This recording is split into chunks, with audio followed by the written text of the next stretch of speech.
खिलाफ एक्शन लिया तो यहाँ के कप्तान को सारे मुठभेड़ की जांच करनी पड़ेगी। दिमाग को अपना ठीक कर लियो भाई।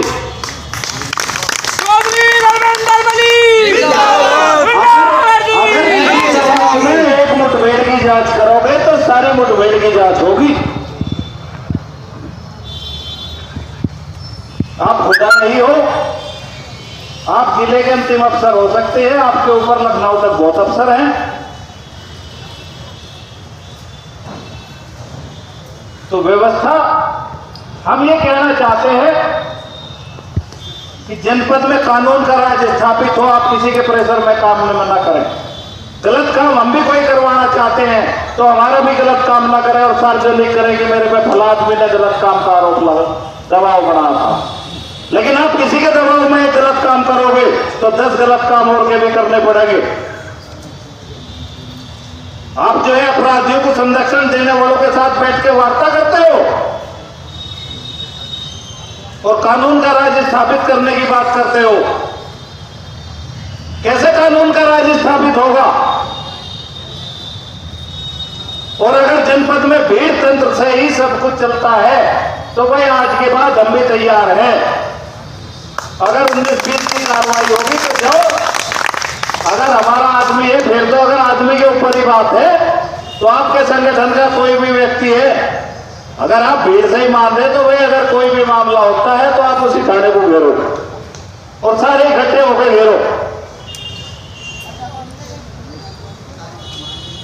एक आम आदमी की बात नहीं सुनोगे और कोई 10 आदमी लाने में सक्षम होगा उसकी बात सुनोगे। एक हांडे में 2 पेट कैसे कर सकते हो भाई?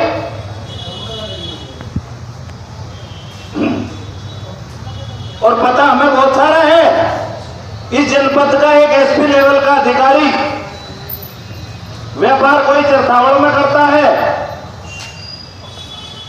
मुकदमा उसके खिलाफ सिविल लाइन में दर्ज होता है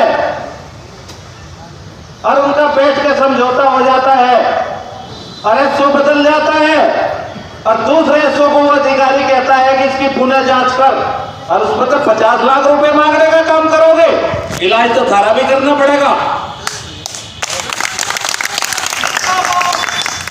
दूसरे लोगों पर आरोप लगाओगे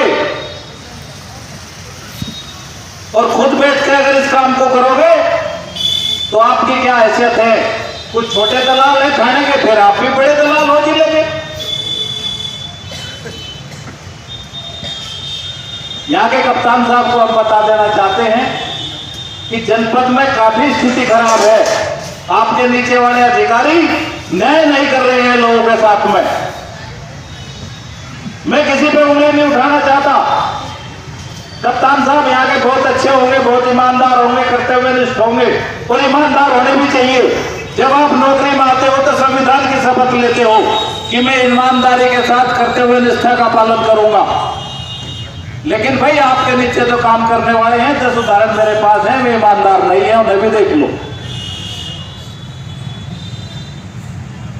जनपद में मजाक बढ़वा रखा। एक आदमी पीड़ित है, उसके साथ घटना हुई, उसने गांव में जूते भी खाए, मारपीट भी उसके साथ हुई और दूसरा आदमी ताकतवर है, 20 आदमी को लेकर थाने चले जाओ, कोई कार्रवाई नहीं होगी। तो भाई इस जनपद में फिर तो अपराध ही बढ़ेंगे और अपराध को इस तरह से बढ़ावा अगर कोई देगा तो हम उसके लिए अंतिम सांस तक लड़ेंगे। हम चाहते हैं कि कोई ढंग से बात सुन ले, उधम सिंह जी ने कहा। लेकिन अगर आपको यही भाषा पसंद है तो जिस ट्रेन को हम जनपद से बंद कराना चाह रहे थे, अगर आप वही ट्रेन चलाना चाहते हो तो ठीक है भाई। अगर उसी भाषा से काम होता है तो वही ट्रेन ठीक है।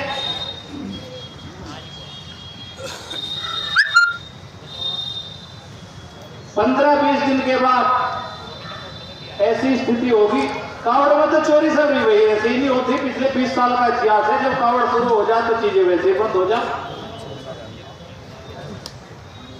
लेकिन अब कावड़ के समय में भी कल को हमें ये कहेंगे कि भाई कावड़ का मसला चल रहा, जनपद में तमाम चीजें हैं, आप बाधित कर रहे।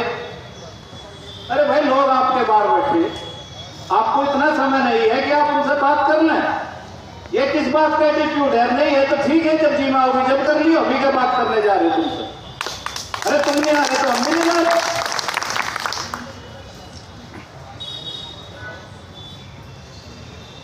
लेकिन कानून की खिलवाड़, कानून के साथ खिलवाड़ करने वालों के साथ में अगर आपकी उठक बैठक होगी तो जितनी क्षमता हमारी है हम भी उससे पीछे हटने वाले नहीं है। एक गजब स्टाइल है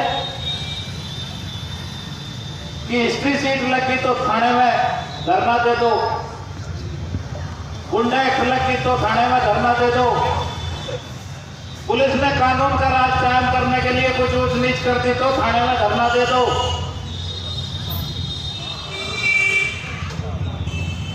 आप धरने को मान दे तो हमने धरना कप्तान के ही दिया भाई, तुम लोग पूरे जिले का इलाज करने के लिए ठीक है भाई। फिर जिले में अगर धरने से ही तो काम चल रहा तो फिर सारे थानों में धक्के खाने की क्या जरूरत है? एक जगह बैठ लो।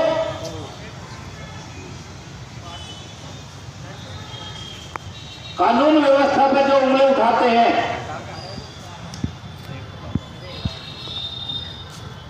वही जो है अपराधियों को संरक्षण देते हैं,